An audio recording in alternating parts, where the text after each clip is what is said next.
What's going on, everybody, and welcome back to a brand new Euro 2020 fantasy football video.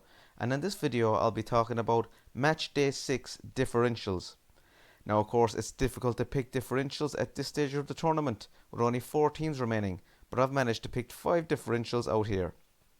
The highest owned differential is 11% and the next highest is 8%, followed by 2%, and then there's 2 players which are 1% owned. So that makes up the 5 differentials in this video, guys. I tried to get a differential from each country left in Euro 2020, and I did that. I hope these players come in useful to your team selections. If you'd like to see some more Euro 2020 content, hit that subscribe button, as I'll be posting a lot more videos before Euro 2020 fantasy football ends, and I will hopefully continue to make FPL content once the Euros are over. So let's get straight into it, guys, and I will bring up 5 differentials from match day 6. Now up first is Emerson for Italy. He's only 1% owned. He only has 7 points so far and he's 5.5 million. Of course, Spinazzola's tournament is over after his nasty injury, and I wish him all the best in recovery. He was a very exciting player to watch in Euro 2020. Emerson is expected to come in at left back and replace Spinazzola now. He started matchday 3 versus Wales and played 90 minutes while keeping a clean sheet. He also replaced Spinazzola against Belgium in matchday 5 when he went off injured. We will know the Italy versus Spain lineups before the deadline, so we will know if Emerson is 100% nailed on. So he is our first differential, guys. Now up next is another Italian, and it is Chiesa. Now Chiesa is selected by 11% of teams. He's 13 points so far and he costs 7.2 million.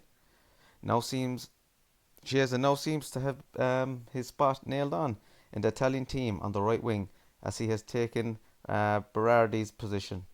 Chiesa looks very dangerous in matchday 5 versus Belgium and is once again expected to be starting in the starting 11 against Spain in matchday 6. Chiesa is the cheapest way into the Italian attack, and into the Italian attack wise, as Insigne and Immobile are the other 2 attackers, and they are much more expensive. So Chiesa is a great option and a great way into the Italian starting positions. Now I know a lot of people have Berardi at the moment, including myself, and I do intend to replace Berardi on my team.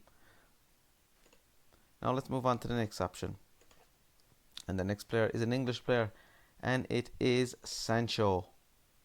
Now he's only owned by 1% of teams currently. He finally broke into the starting 11 in the England team as he got his first start in matchday 5 against Ukraine, and he didn't disappoint. Although he didn't get a goal or assist, he looked very dangerous overall. He should keep his place for matchday 6 against Denmark, but with Southgate and the way he is now rotating his players, you just don't know. But he is a great differential and looks very exciting. Next up is a Spanish player, and it is Alma. Now he's only played 268 minutes in 5 games. In fact, he has started no game for Spain in the Euro so far. He has 2 assists to his name. Sarabia picked up a slight injury in matchday 5 against Switzerland, which seen him substituted at half time for Alma. Now Alma is now expected to start in matchday 6 against Italy and could be quite a differential, and he's the cheapest way into the Spanish attack if he does start. Of course, we will know the Spain versus Italy lineups before the deadline, so we will know if Alma is starting or not.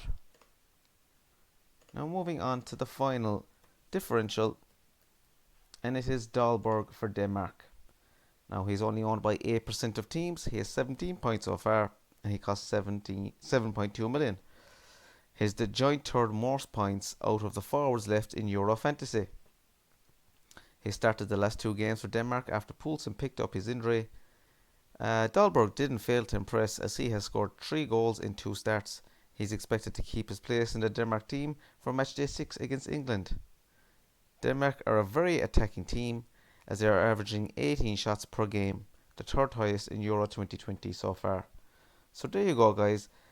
They are my 5 matchday 6 differentials. Now it was quite difficult to pick out these. Like I said, there's only 4 teams left, but I did my best.